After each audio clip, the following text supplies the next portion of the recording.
So I am Corinne Lehigh, and we have videographer Kathy McCormick. Okay, and we are here to interview for the LGBT History Project. Is that okay? Yes. Okay. So if you just want to start with your name and where we are. Okay, my name is Tammy del Sol, and we are at my dental practice, Colonial Dental Group, on 4940 Lingelstown Road here in Harrisburg, PA.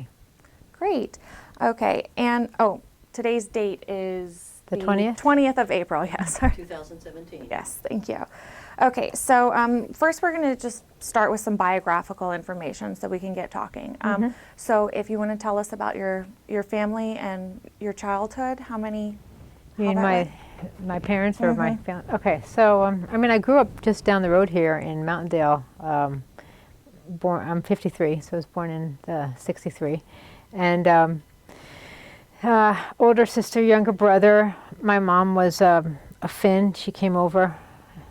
Listen, I don't even know how much detail you need or would like. But so she's from Finland, and she passed away. It's 12 years now, and she died of cancer. But my father is Arab, so I have Arab and Finnish blood. I kind of always say I'm a mutt of sorts, and but we're a close-knit family. My sister, who's 2 years older, teaches in University of California, Santa Barbara. Her specialty is torture, which is kind of interesting. She's into human rights issues and things like that. But that's her specialty, is torture. And I have a younger brother, 2 years younger, and he's not doing a lot. But and then my parents raised my youngest brother, and he's just 27, I believe. His parents were Liberian, and it's a long story, and I won't go into it. But he's my brother too. So. His name is Paul. But he's in Shanghai now. But anyhow, my dad's still around. He just turned 85 yesterday. So, it's good. And right now, with my ex, we share 3 children. And my ex's name is Jen, and our children are Mayanne, Ocean, and Bella. And Mayanne is 13, going on 25. And my son, Ocean, is 11. Going on 6, and and my little one Bella, she's adorable. So she's 5. She's all of 5. So. Okay. And what did your parents do? Well, my mother was trained to be a hygienist, but she didn't practice a day in her life. She ended up, after marrying my dad, just becoming a homemaker. And my dad, this was his practice. He started it on 4th Street in 1957. And he had been practicing up until a couple of years ago. I took over this practice, and I've been practicing myself for 22 years, and but I took over this practice in '07, and so I kind of turned it into a wellness practice, and so it's not as traditional as it was when my dad had it. But do you want to explain what you mean by turning it into a wellness practice? What I mean by that is that we don't place mercury fillings. We're not fans of water fluoridation. We give people the full scoop of what's entailed in root canals. Pennsylvania doesn't mandate that dentists eliminate the mercury that goes into their wastewater systems, unlike New Jersey and New York, which mandate that dental offices have to have an amalgam separator, but we do because, we care about the environment and whatnot. We try to create a really relaxing Zen kind of atmosphere. Patient experience is optimal. We don't, many practices get new patients in and they go right into the hygienist schedule, and the dentist meets them for the first time at the end of the hygiene, whereas in this practice, new patients all come into the doctor's schedule first for an hour, where we can really talk to them and get to know them a little bit and do a nice, just assess where they are and, kind of create a relationship. So. Cool. So where did you go to school? There's no easy answers to any of your questions. I started out going to school at Marist College in Poughkeepsie, New York, primarily because my racquetball coach was a trainer in the racquetball club across the street from the college, and I went there for a year and a half and was successful, and I played racquetball competitively for 30 years and was on the national team, and did a lot of won some national titles and intercollegiate and stuff, and that was fun. But after a year and a half of college, not really knowing what to do, I had a really good friend, and she was going to go on this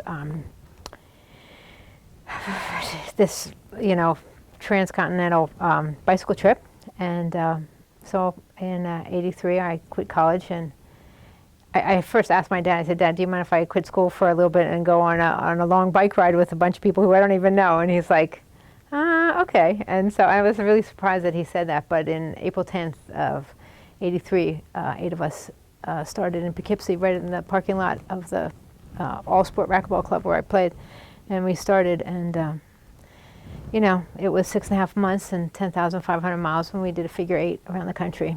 So it was probably the best experience I ever had. But it was hard because, like, my best friend and I just split. It was anguishing. I turned 20 on that trip, and so there was a lot of growth, psychological, physically, spiritually on that trip. But it was a great experience. That's awesome. Yeah. So it was good. Oh, so college. Yeah. So sorry, I see I can get distracted so easy. Fine. So after that, I went to Muhlenberg thinking I might be pre-med. Although my love was really writing. I've been writing poetry since I was 12, but for whatever reason, I went to Muhlenberg with pre-med. Then a cousin from Brazil, who's a little slow, called and said that after a year at Muhlenberg, he called and said that he got into, so he lives in Brazil, but he always wanted to go to school in the States. He got into Wichita State. And so we're thinking, my dad and I are thinking, how is this guy going to make it, from Sao Paulo to, breadbasket. I mean, how is he going to do this? So I thought, okay, well, what the hell? I'll transfer. So that was my third school, and I transferred out there. And ironically, the next year he got into Elizabethtown. And I'm like, I cannot transfer again. So I ended up finishing my degree in creative writing. I finally just said, screw it, I'm just going to do what I love. And I got a degree in creative writing and came home with absolutely no job prospects at all, because there are none for people who are creative writers. But then when I came back, my dad had just built the big building 2 doors over, 4800 building.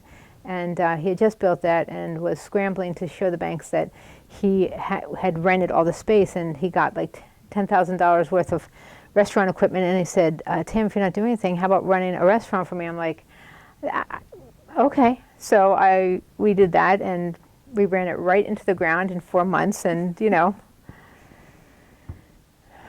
I'm giving you like my life story here. No, I don't know. It's fine. Yeah. So, and then, after running that into the ground and having like a small nervous breakdown over it, I went into social work, because besides writing, social work was, what I love to do. I ended up working in a group home up in Bloomsburg, got promoted to supervisor, had some young boys with frontal lobe damage. And one of the symptoms of this was that they couldn't control their appetite.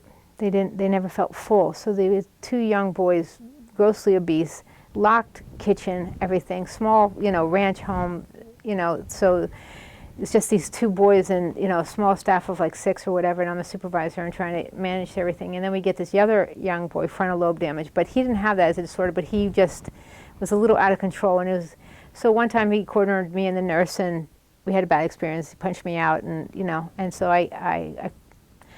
in protest, I said, you gotta give them more meds or send them back to the, and that was the time Reagan was deinstitutionalizing, trying to push everyone to group homes, or a lot of people were, psychiatric hospitals were closing and whatnot. So they said no. They said, Tim, if you had done a better job, this wouldn't have happened. And I quit, and unfortunately, they didn't make really any changes. The next supervisor he put in the hospital, and that's when they decided to send it back. So that whole experience kind of just left me with bad taste. I didn't really know what to do. I mean, I love helping people. If I can't do my writing, and I couldn't, the reason I didn't ask my dad to help me out to get an MFA, because that's really what I wanted to do. It's like, he already put me through school, and I didn't want to keep, I like to take care of myself. But so I didn't know what to do. I came back from that experience, and Dad goes, Tam, you know how many people I help in dentistry. So it was a weak moment. He got me when I was down and didn't know what else to do, and it's like, so it's like he's just holding this carrot out, and I went for it, and so he kind of helped me get into dental schools, and I went to Penn down in Philly, and I love Philadelphia. I did not love dental schools, but I got through the program because it's just you just got to focus on the goal. I'm goal oriented, so I got through it. You like your job now, though? I love my patients. That's good. I could do fillings in my sleep. I can do crown preps in my sleep. I love solving problems, and I love my patients. And I try to do as good a job as I can. I mean, I've written a couple screenplays throughout the years. I went out to LA a couple times to try to pitch them. Got nowhere. I wrote a screenplay last year, entered it into a couple things, didn't get anywhere. So, I mean, I love writing. I love film. I would love to get into film someday. But for right now, it's okay. And, the economy is what it is, I'm very much needed here. It's not like I can just go off and, do some writing. I got a family to support and, big practice to run, so that's what I do. Cool. Okay, so I know you said that your father was Arab and your mother was Finnish. Were you guys religious at all? Well, my family were Christian Arabs. Arab Christians or whatever, and my mom was Lutheran, but they all joined the Presbyterian, Market Square Presbyterian. I don't know if you know that church, big red brick building downtown. So I kind of grew up in that church, and my mom was very much born again. I remember Billy Graham incessantly on the TV growing up. Not a big fan of his at all, and it wasn't easy growing up gay, in Harrisburg. Because at that time there were no Allens or Rosies or Elton Johns or we had Liberace, I think, and he wasn't even out. How someone like him could not be out? He somehow was still not out. But and then we had Billy Graham, and so I didn't know I was gay when I was young. I just knew there were voices in my head, and I almost tried to commit suicide when I was like around 12 or whatever, but. I don't know. I prayed a lot then, and so. So, when did you come out then? So I figured out that I was gay when I was in Wichita State, and I had dated a couple guys, and it was really weird and creepy, and to go. It's really weird, when something doesn't feel right, to have like guys like open doors for you. There's like a sense of equality that's just not there. And like, you talk about going out for dinner, and it's like, okay, well, I think that we should go here. And it's like, don't we talk about that? But this is back in the, 85 or such. And it's very patriarchal, you know what I mean? I mean, when you're thinking you're straight, it's like, you're behind the eight ball right from the beginning. There's no equality dynamic in it at all, and I just didn't like that, and it didn't feel right. So anyhow, it was just when videos started coming out in grocery stores. So I'm at the grocery store, this little tiny grocery store right near where I lived in Wichita, and I pick up this video, looks interesting, called Desert Hearts, and I take it home, and that movie changed my life. I think that's why I love film so much. It's, do you guys know Desert Hearts? Yeah. It's like the most beautiful lesbian love story ever. And it was so well done. Donna Deitch is the director. She also had a little cameo in it. And just excellent script, excellent acting, excellent storyline. And love scene was, and I think I returned it like 2 months later. But I mean, it was just an exceptionally well done film, and I think still now it's kind of like the standard. That when they were filming L Word, they told the cast, this is what I read, to watch Desert Hearts because that is the quality of acting and passion and stuff that you want to recreate in the series of the L Word. But so I mean, Donna Deitch has always been talking about doing a sequel too, and I'm waiting for it, but anyhow, I think That's not what you asked me. So you saw that though, and it Yeah, I spoke realized. to So I you. realized that I was that I was attracted to. I mean, like I realized that I'm not a freak. You know, I'm not going to burn in hell. This is just kind of who I am. And I think prior to that, the only images I had of gay women were like big burly, phys ed teachers. And when I saw how beautiful those women were, it was like it kind of lit this light bulb in my, like, I don't have to turn into this to be gay. You know, it's okay to be beautiful, or it's okay to, there's all different variations. And back in that time period, there weren't a lot of imagery. So that was a huge, and how that film, of all films, this little tiny independent film, is in the grocery store. It's not even like a big budget. This film is in this little, when videos first came out, and how, to this day, I think it was just like an act of God that it just happened to be there and I happened to watch it. Because that film, I credit to me coming out.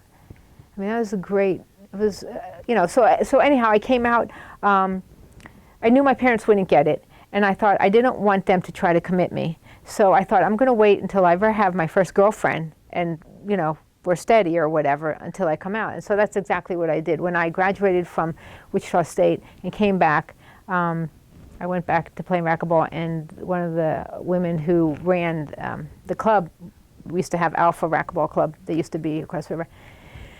We started going out, and she was my first girlfriend, and we were going out for a while, and I decided to come out to my parents. And so that was like around 88 or something like that.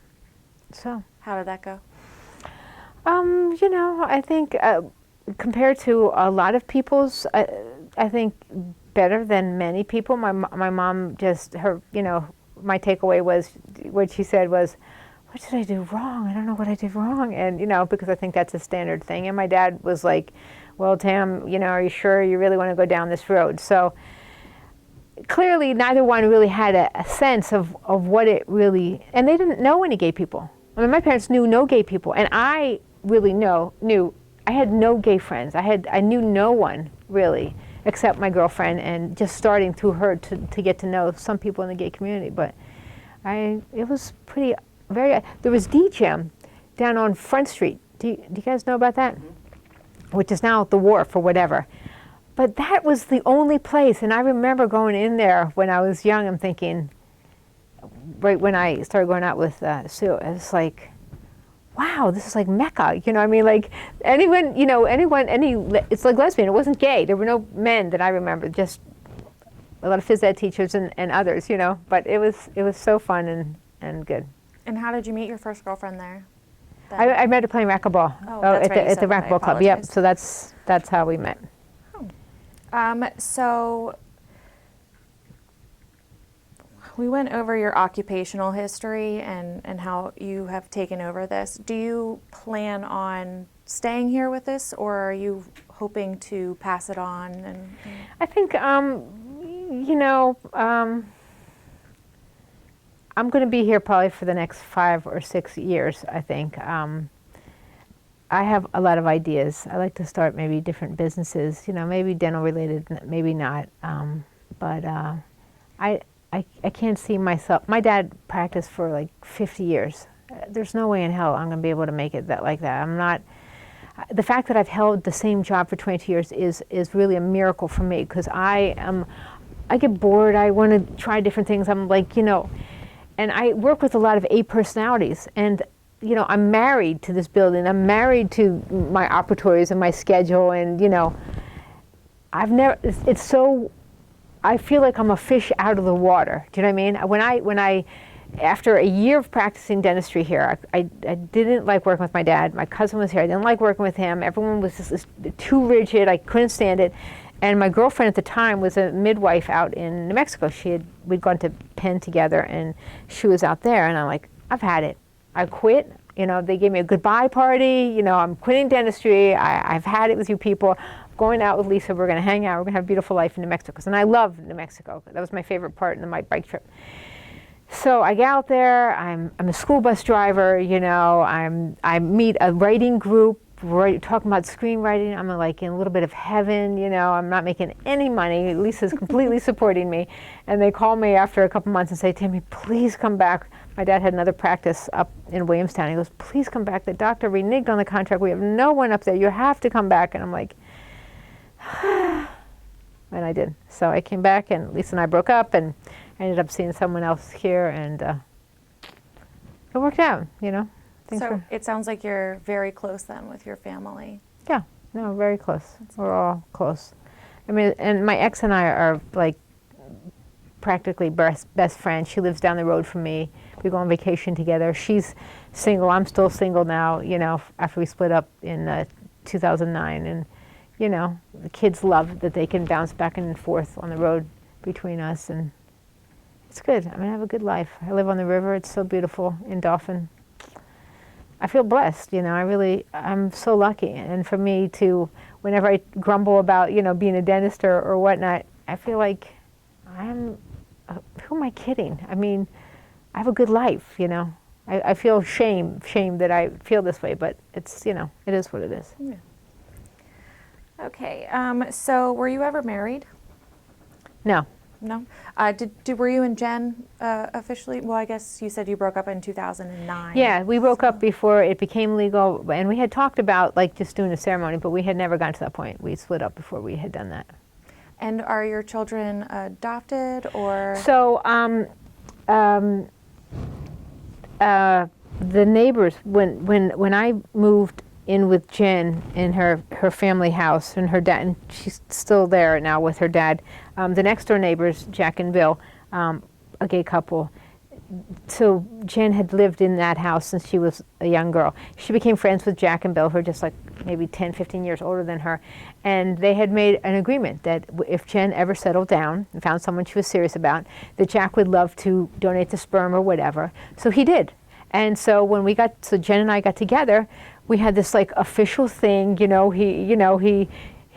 had this dinner out on the river. We put a table out there, and we had candles and this beautiful dinner. And that night, Jack and Bill, whatever, and they came over with a syringe, and this laminate, this decorated basket, and Jen is like the most fertile woman on the planet. No kidding. I mean, I would think that was it. That was my end, swimming around in that thing. And yeah, she was born like 9 months later, and so that was my aunt's dad.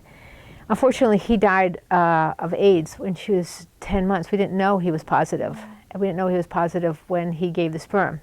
And so when and to this day, I'm amazed that when he was a pilot for American Airlines. So when he started having weird symptoms, I don't mean to be stereotypical, but I mean, he's having these vague symptoms of fatigue and all these different things going on.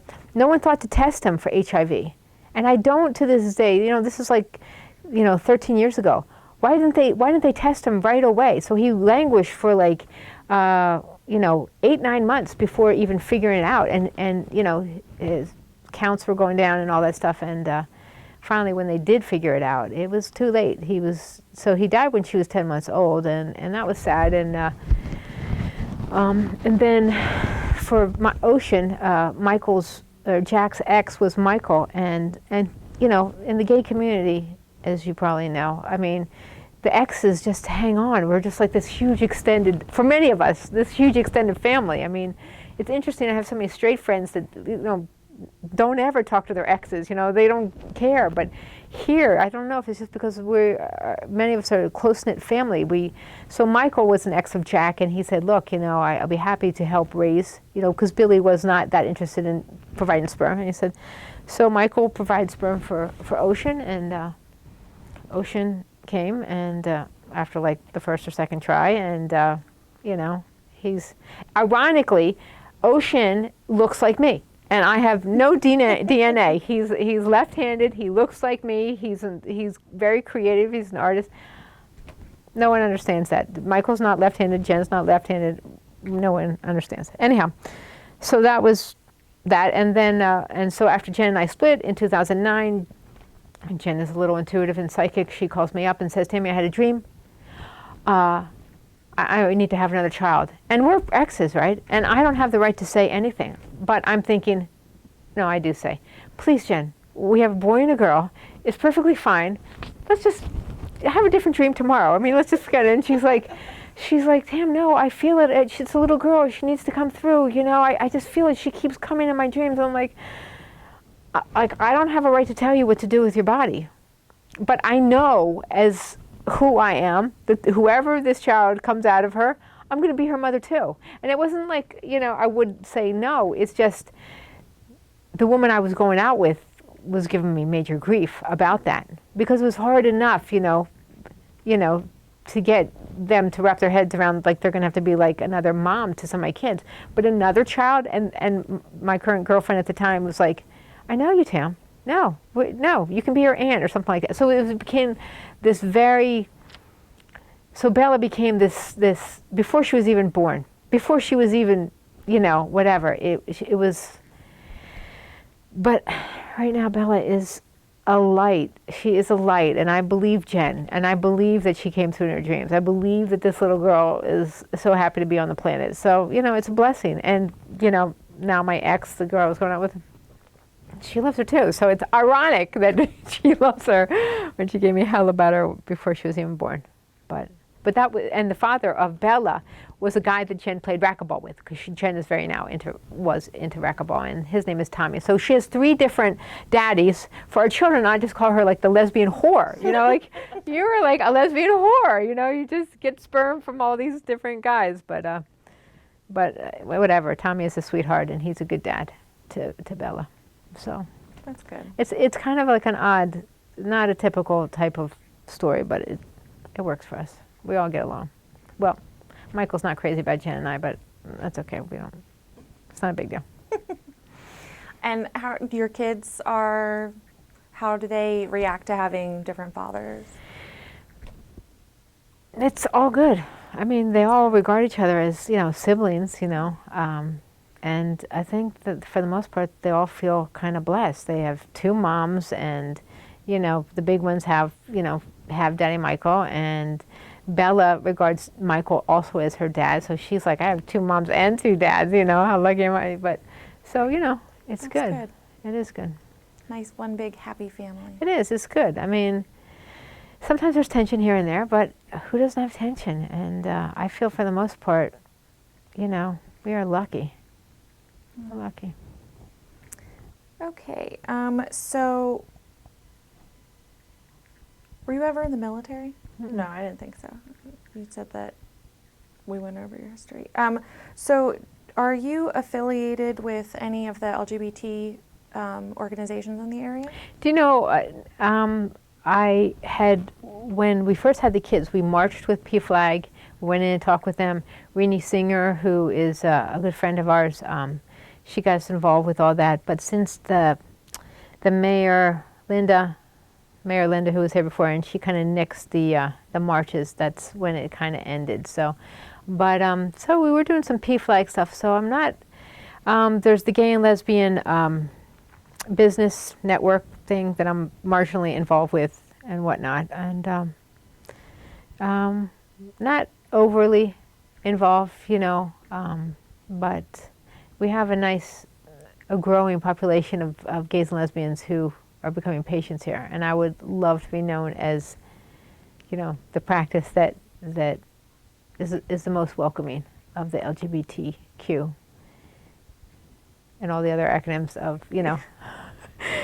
I mean, I would love that. We have, you know, I think maybe 2 transgendered people, and, you know, it's interesting, and I love, you know, having people who are different, and I love, you know, the scared patients are my favorite ones, and the people who seem the most troubled are my favorite patients, and feel like they don't have a home.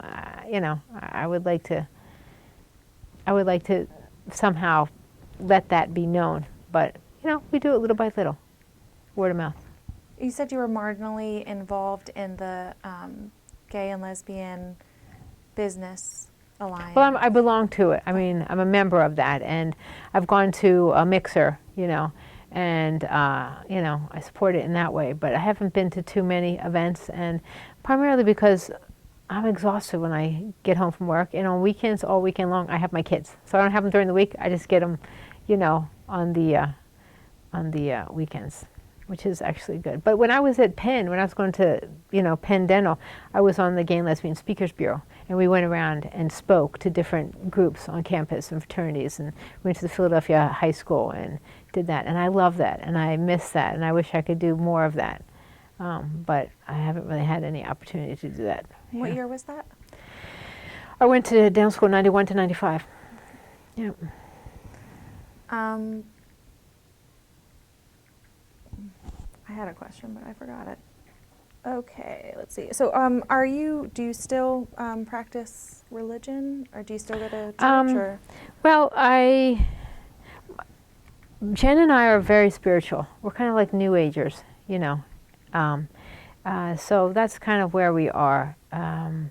So there's no church that really embraces the ideas that we read a lot of spiritual things, stuff like that, and we talk about stuff with the kids. But my aunt is convinced that she's an atheist, and she's perfectly fine with that. And she right now is in California visiting my sister, who's an atheist. And I'm like, oh, this is great, And like, I don't care. I said to my aunt, I don't care if you want to be an atheist, but I want you to be open. You know what I mean? That doesn't mean that you're allowed to like not ever engage. Anyone talks about anything that's spiritual, like you blah blah blah. No, you can't do that. You have to be able to have conversations. I mean, you can't close yourself off. And so, we go back and forth because I just took him to church, 2 Sundays ago, and she's like, Mom, why do we have to go? And I'm like, because we do. Because our friends are getting baptized, her little boy's getting baptized, and we're coming in support, and it's important. But I brought coloring books so they could all color, so all 3 of them were in there coloring, half listening, and I don't care. I feel like, I don't identify as Christian, but I feel like growing up in that church gave me a basis of understanding so many stories, and I think Jesus is great, and I feel like I'm a huge fan of Jesus. I don't accept the idea that he's the only, enlightened being that ever came through. I think there were many, but he's probably maybe one of the most, and he has so many great stories that we can learn from of how to live your life. But so basically, to your answer, I'm a New Ager who just accepts. I love Buddhism. I love American Indian spirituality. I love parts of Christianity and Kabbalism. Jen is studying Kabbalism right now, so we're kind of all over the ballpark a little bit. If you don't mind me asking, how did you and Jen meet? Golfing.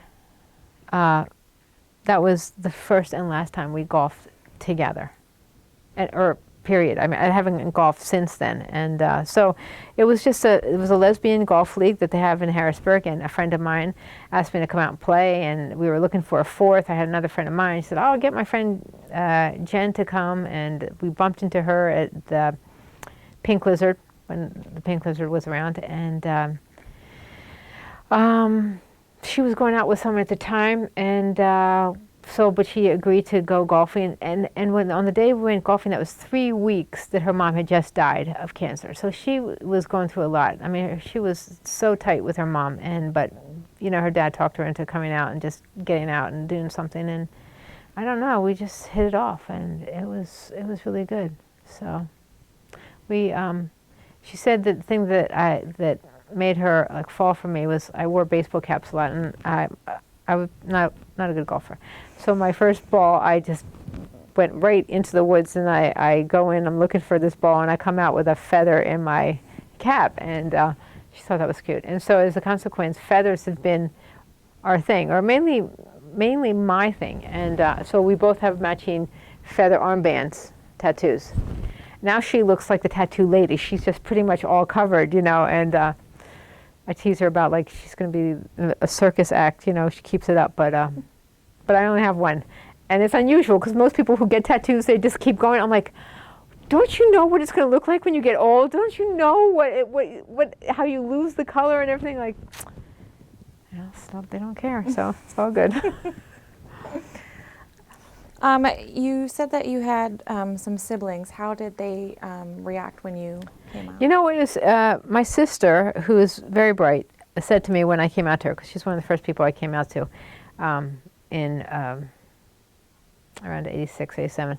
She goes, Tammy, I knew you were gay since you were like 8. And I said to her, I remember saying, do you think you could have saved me from, hours of therapy? Do you know how many therapists I have seen? Because I thought I was like, effed up. I mean, really, you could have helped me out. And she's like, nah, yeah, I knew you'd figure it out on your own or whatever. So it's interesting how the people around you can see you better than you can see yourself. And another interesting thing was like the doctor we went to see when I was growing up was my uncle. And it was my dad's cousin, first cousin. And I came across, he died ironically playing racquetball when I was in high school. And I found my medical records he had for me. And so I'm looking through these medical records he had since I was born. And when I was around the age of 12, when I almost committed suicide, he had on there that I was clinically depressed. He had this on the thing. And yet no one ever talked to me about it. And no one addressed that. And I just to this day, I don't really understand. I'm not really sure. And I think that there was so much fear, like we just have to buy her more ice cream just to make her happy. And I think that there was no name for that. No one was gay. No one was coming out at that time. And my parents would have been ill-equipped to deal with that. And so they just didn't. They just ignored it and just tried to make me talk about other things or distract me with other things. You said that you went to therapy. In college. In college, I went to, started talking to, because I knew things weren't right in my head, and I didn't know how to, I couldn't figure it out. I didn't really understand myself. And it's weird, I mean, anyone who knew anything about gays and lesbians could have pegged me, right from the get-go. But when you're trying to figure it out on your own, and you don't really have a name for it, or or there weren't really any role models. It was kind of just, it's like trying to figure out where the furniture is in a room that the light's not on. I mean, how do you orient yourself? I mean, it's hard to figure it out. And when did you go to therapy? When I was in my 20s, going to college. And you said you came out after you graduated from Wichita State. I figured myself out in Wichita State, and then I came out after I had my first girlfriend, like a year or so after graduating. So it was about 1988, 89. Did you have anyone else tell you that they knew beforehand, like your sister did? No? I always find that there's always people who Well, I think there probably were, but no one came forward with that. I mean, I was a tomboy. I remember when I was like 5, I was wearing my cowboy outfit, my favorite cowboy outfit. My parents were having a get-together with all my aunts and uncles and cousins. So my grandmother's sister, who was just about as old as God, I'm standing in the corner. I don't know why I'm standing in the corner with my guns in my holster and whatever. And she comes over and she says, hi. And she's bending down. Hi, Tammy.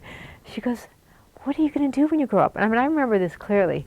She's bending down, what are you going to do when you grow up? And I go, I'm going to find a girl and we're going to get married. And and I said that when I was 5, and she laughed. She didn't know what to say. She goes, she asked, no, you're not. Something like to that effect. No, what was she going to do? I mean, she never had heard or seen anything like that. So, I mean, I think I was giving clues right from the beginning, but no one was picking up on it, and no one was helping me out. So. Okay. So we talked about LGBTQ organizations. Are there any other history, professional, or civic organizations that you belong to? No, there's not. So your job takes up a lot of your time. It does. Because I have to run this, and I don't know, I just get kind of beat, and I'm trying to get myself in shape. So I get up at like 4:30 every morning and get to the gym around 5:30, and so it's a long day. So I don't have a lot of energy for a lot, Yeah. What do you do with your kids on the weekend? We do a whole bunch of things. I mean, I live right on the river in Dauphin. Have you guys ever been on the river in Dauphin? Mm-hmm. It's so beautiful. I feel like it is so beautiful. Egrets come in there, and just so beautiful. So in the summer we float down the river. The kids are now kayaking except for Bella, and you can go to the different islands and you can walk across, and my son likes to fish, and We just play, and my son plays soccer, so he has soccer games, and my daughter used to do everything. My daughter's interesting.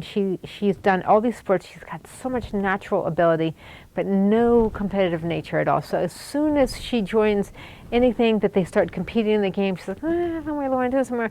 Are you kidding me? Because I am ultra competitive, I have this ping pong table as my new obsession because my knees are shot. I can't play racquetball anymore. So now I'm asking my patients, you don't by any chance play ping pong because we could play afterwards.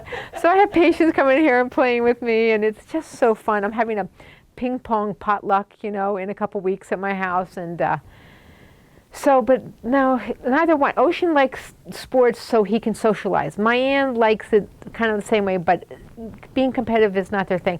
Bella, on the other hand, has got enough competitive skill. Like when we play Uno, that's her speed right now. She's out to kill, and I don't know how it happens, but every time, 9 times out of 10, she beats us. Even when we're trying, she lays all her cards out in front, so we know what she has.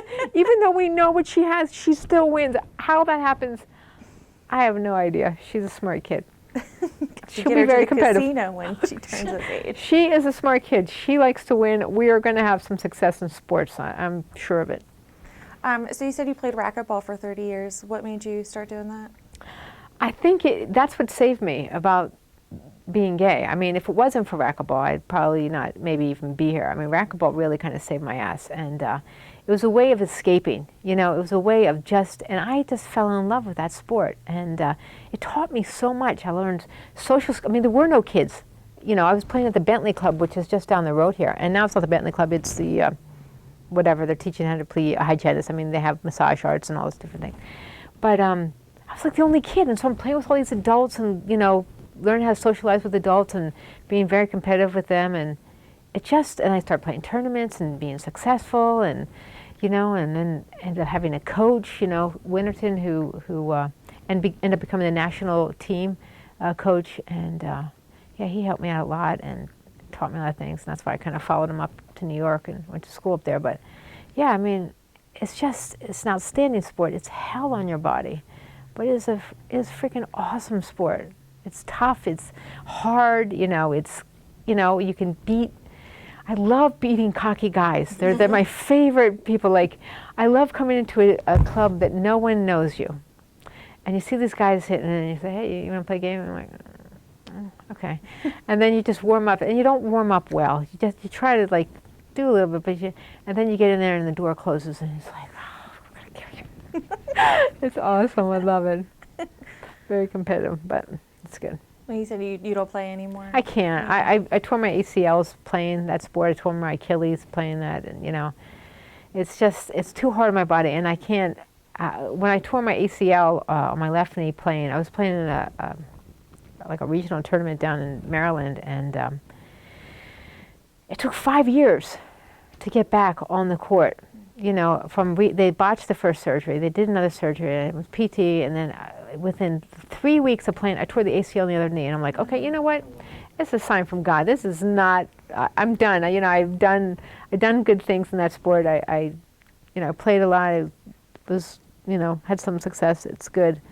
I gotta find something else. So biking. I always love biking for my bike trip, but I never competed biking wise, but now that I found ping pong, I think I want to be in the senior Olympics.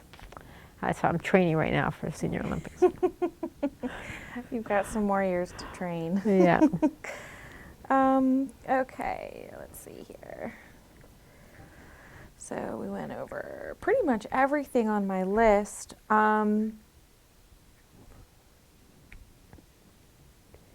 Was there anything specific that you wanted to tell us? No, I mean, I think we've just about hit everything that I think you know more about me than most people do. Let me ask a question. Have you ever experienced any discrimination or anything? Do you know, I may have, but I wouldn't know. Do you know what I mean? I mean, I'm out to all my patients, and I don't hide behind anything. And people ask me a question, and sometimes I know I shock them, with my response. But because look the way I do, I'm not, I'm a soft butch, you know. I mean, I'm a little more butch than you know. I'm not femmy at all. I came out first as a little bit femmy, but I kind of evolved into where I am now, and I think most people figure it out. Although I get some, I just had a picture of my 3 kids, you know, in my operatories, and he goes, "Are you married?" And you know, or "Where's your husband?" And I'm like, "Oh dear God!" And he was from India, you know, and he was older, and I was just getting ready to do a crown on this guy. I'm like, I am not going to come out to this guy during this delicate procedure. Like, I don't need, you know. So I didn't come out to him then, but. No, I mean, I haven't really had that. And I'm the type of person where, you know, Jen, my ex, she'd be like sitting in a restaurant and she said, "Do you hear what they're saying over there? They're talking about." I was like, who cares? You know, like I wouldn't notice it because I like mind my own business. You know what I mean? Like I don't care. You know, people give me strange looks. It doesn't bother me. I don't really care. You know, I just want to live my life, you know? Have you found that, because you've kind of been all over, have you found that Harrisburg is more accepting than other places? I think Harrisburg now is more accepting. I mean, I think the fact that, you know, I think that still the lesbian gay community has a lot more to do. I mean, we've come so far. I never would have guessed we would have had the right to marry. I never would have guessed that would have come, even in my lifetime, or it being so young. That was amazing. And then the whole transgender thing that came on its heels, I thought, holy cow. I mean, and I still think that it's going to take a while for people to wrap their head around. You know, there's a lot of backlash on the transgender bill and the bathroom bill and all that. I'm like, it's because they don't understand that. I mean, they barely understand, many people, the gay and lesbian thing. How the hell are they going to understand transgendered people?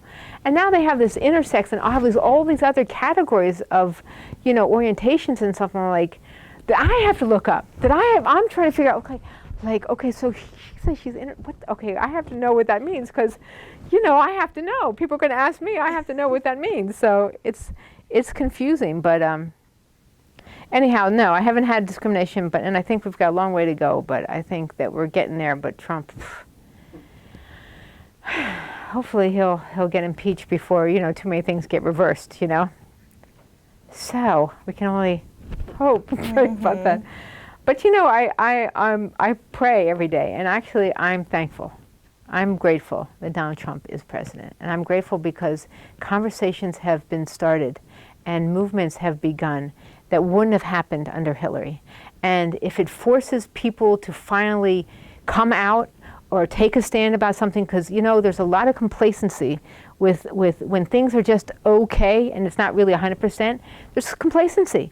And it happens in all, you know, black community, gay and lesbian community, women's community. We get complacent and we don't stand up. I mean, there should have been women marching through the streets when the Equal Rights Amendment didn't pass. They should have been marching through that for the whole time. The fact that it's still not passed is an abomination. You know, it should be an embarrassment. And women are like, you know, it's fine. You know, it's good enough. You know, it's not good enough. And, you know, we have to keep fighting for things and letting people know that's not okay. But that's the thing. I mean, you look around and everyone's okay and they have their car and they're talking about, you know, getting this house. Or it's not like Uganda where they're hanging gays and lesbians from trees, you know. I mean, we don't live there. And maybe if we did, you know, or if we had a little more of a taste of that, it would get people off their couches, you know, to do more.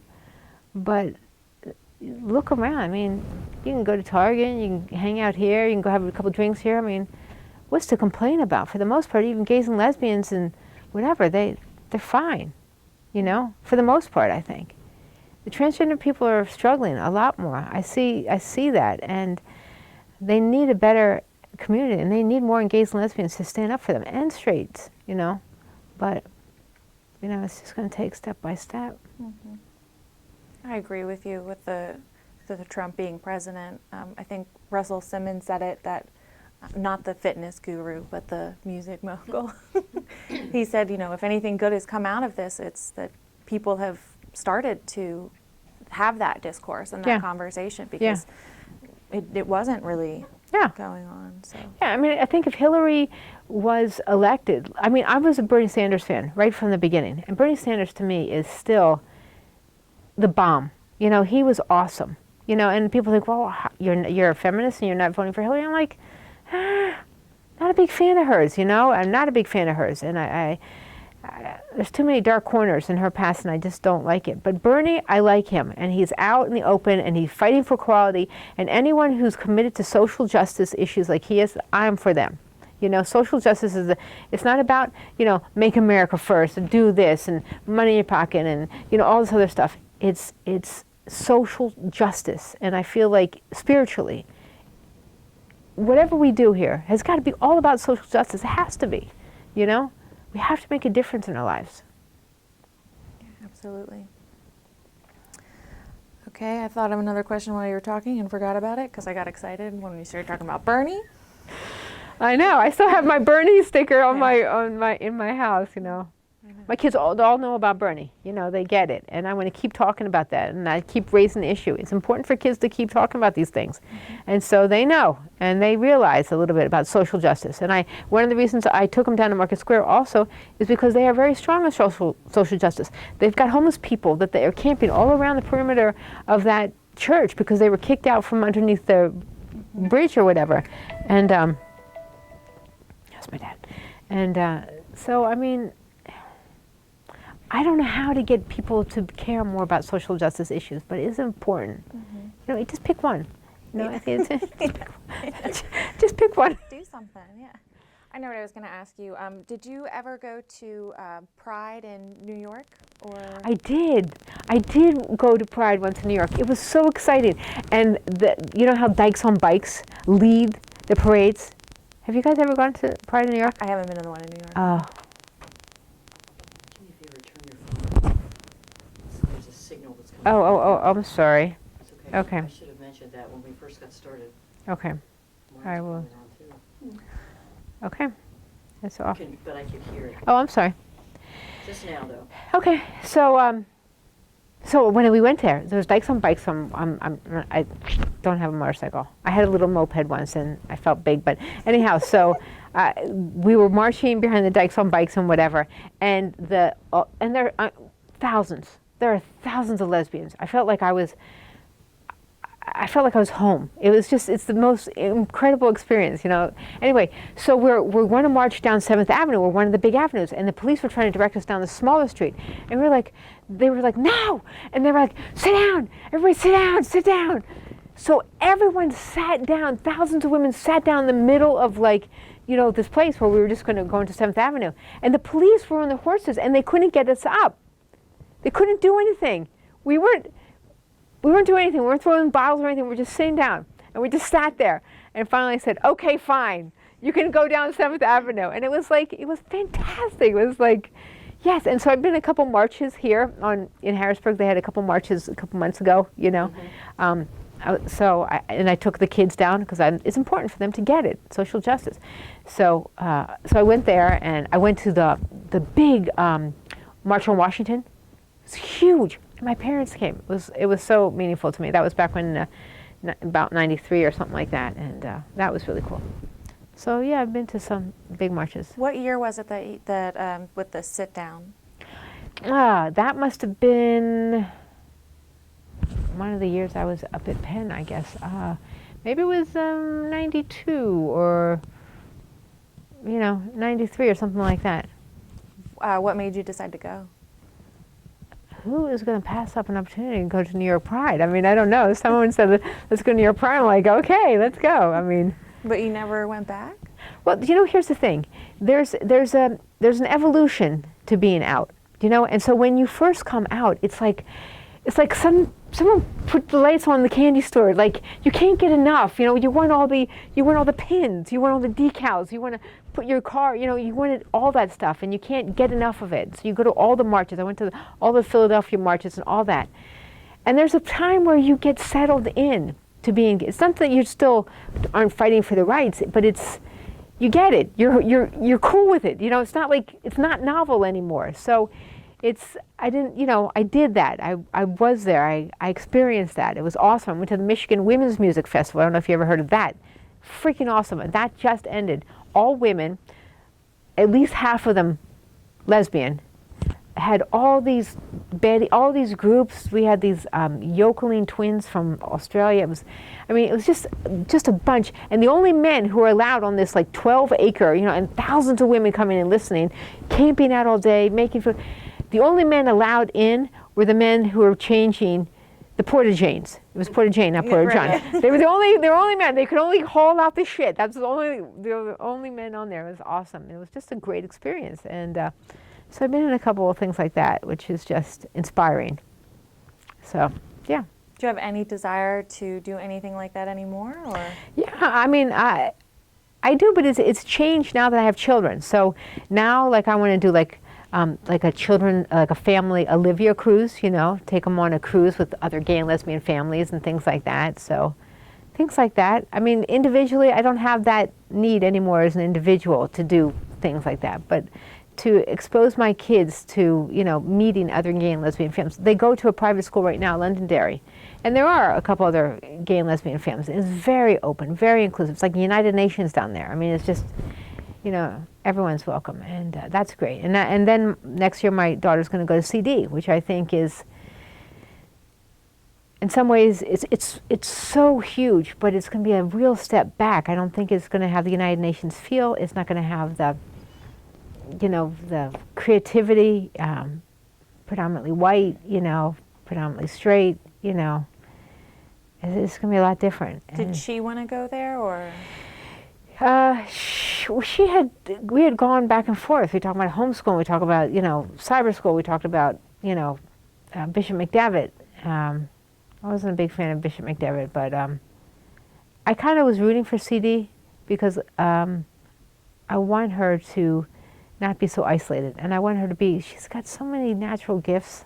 I'm bragging, but she does. And I want her to try drama, try things that she'll never get in a private school or in cyber school. So it's fine. She'll be fine. That 13, that junior high? No, she'll be 14. She'll be in 9th grade next year. 9th grade. Only 4 more years. I know.